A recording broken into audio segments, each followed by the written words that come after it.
As a member of the IPOD Summit, I am finding it extremely strange that I cannot even put input on the goings on of IPOD on record. You see, Madam Speaker, every parliament we have debated a memorandum, and there's a current memorandum which is standing for IPOD. And the chair of IPOD for the last 4 years has been NRM. And if there's any breach, it is NRM who have failed to call a summit or even a council meeting. So it is important that we deal with this actual issue, because what are we correcting? What is the sickness? What is the disease we're correcting? At the moment, the summit has not sat since NRM has been in the chair for 4 years. Yet it's supposed to be 6 months. The provisions which are being brought now are being brought in bad faith, because in the last parliament, under the chairmanship of Honorable Boss of Boss, IPOD brought it, and I personally presented them to the same committee. Because the increased funding which came in a supplementary of 2020 had IPOD in it. And how was that money to be shared? At that time, political parties were sharing 10 billion per annum. Under the IPOD arrangement, it was increased to 35, with 5 billion going as the 15%, another 5 billion for covering the other 15%, and then 70%, the 25 billion, was on numerical strength. At that time, the president acknowledged that NRM acted in bad faith by not allowing that amendment to pass. They acted in bad faith. The words of the president, unchristian. And now we are going through a process to undermine everything. There's no dialogue here. If we're talking about dialogue, as a political party, as a leader of a political party, as the political party which first held the first summit, from 2009, the first summit was held in December 2018, under my chairmanship. And the principles which we're debating is what we agreed in that. It's under the Democratic Party that they put flesh on those principles. And honestly, Madam Speaker, are we proceeding well when we cannot discuss this issue? I have not been consulted as a leader of the summit. As a political party, we have not been consulted. How is it that we're debating this issue? And that is why I say it is diabolical. It is not done in the interest of the political players. I speak for UPC. My brother Asuman is not part of this. And I'm thankful that Mao is not here to embarrass himself. This is wrong. And we shall all be judged. Thank you. Let us be honest. Honorable members.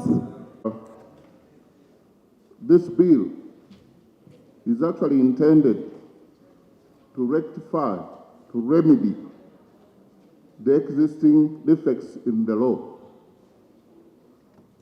The last time this parliament handled this bill was 2005, and the Uganda People's Defense Forces Act 2005 was enacted in 2005 to provide for the regulation of the Uganda People's Defense Forces in accordance with Article 210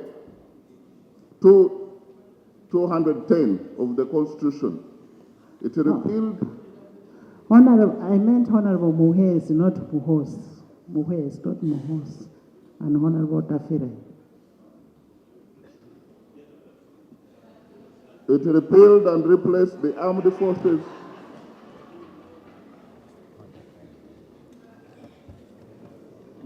Forces Pensions Act, Cap 295, and the Uganda People's Defense Forces Act, Cap 307.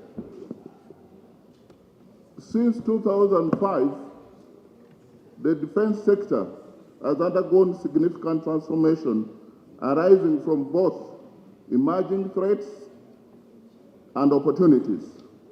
Several of them were unforeseen and not adequately addressed by the Uganda People's Defense Forces Act, Cap 330.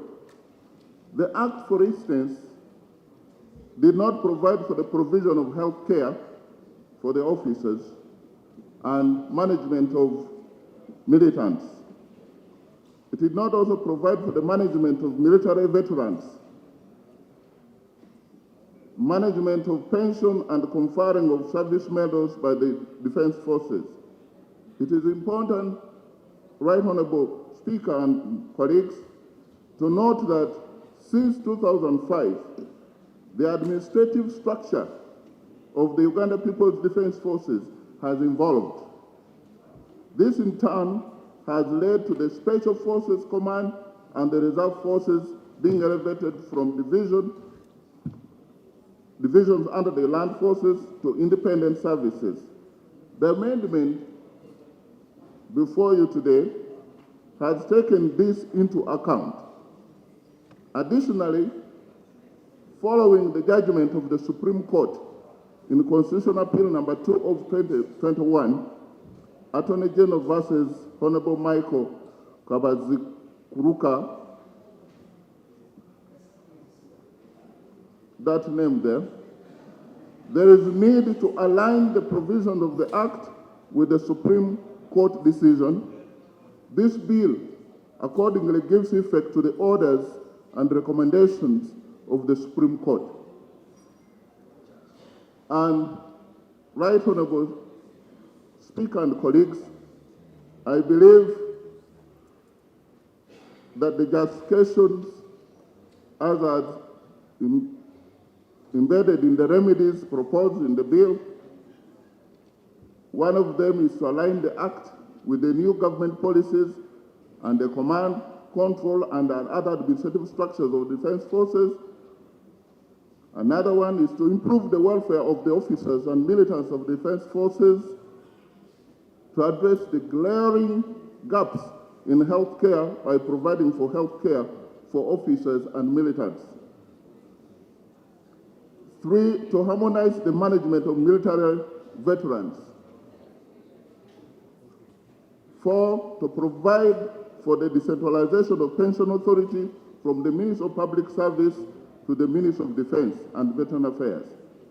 5, to enhance disability compensation to enable fair payment of compensation to officers and militants of the defense forces for injuries sustained while on duty and address the resulting challenges faced by officers and militants living with post-traumatic stress disorder. 6, to restructure and re-establish the courts-martial in the defense forces in accordance with Article 129(1)(d) of the Constitution and prescribe their jurisdiction to provide for the membership and qualification of presiding officers of the courts-martial and for the independence of the courts-martial. 7, to provide for appeals from the courts-martial. 8, to prescribe exceptional circumstances under which civilians may be tried by the courts-martial. Next is to establish a military courts department which shall be responsible for the administration of justice within the defense forces and provide for its membership. Again, to establish a disciplinary unit within the defense forces which shall be responsible for the discipline of the members of the military courts department. And finally on that is to prescribe the arms and ammunition which are the monopoly of the defense forces and classify the stores of the defense forces. Right Honorable Speaker and Honorable colleagues, this law is not about civilians being before courts-martial.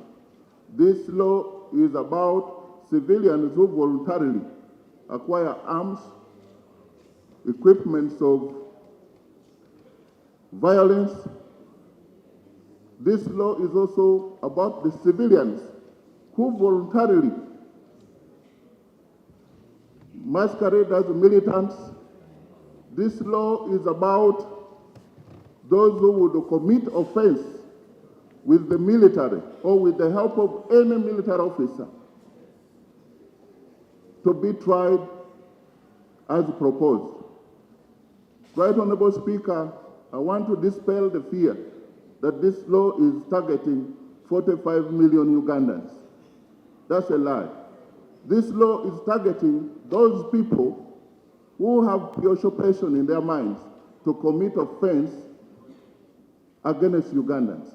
This law is to protect Ugandans, the vulnerable Ugandans, against violent people who have firearms or who behave like military personnel. I beg to submit. Thank you. Thank you.